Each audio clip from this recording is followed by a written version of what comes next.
reasons that the National Party is saying no to the stop and search laws?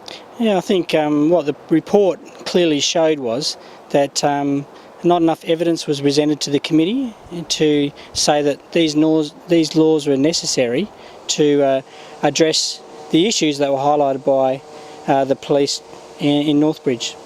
So now the stop and search law basically is blocked. So what proposal and ideas do you and the party has to change the antisocial behaviour in Perth? Well, I think the interesting thing here is there's already 2 existing laws that can apply.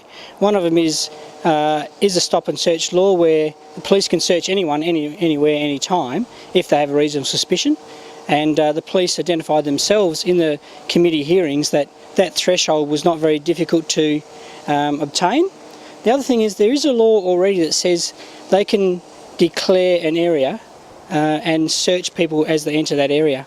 Now, if the police are serious, I should also say that during the committee it showed that really the police have not tested that law.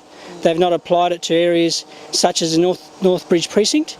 If they're serious about addressing antisocial issues in Northbridge and they think stop and search laws are the way to do it, then they should really go and test that section of the law they already have, which says they can stop and search people as they go into Northbridge precinct.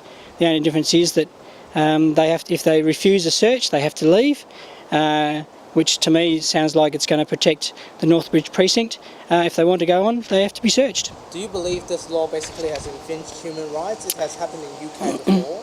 I think this is the balancing act, isn't it? It's a balancing act between keeping the community safe, which is of course our highest priority for any government, but also respecting the rights of the individual.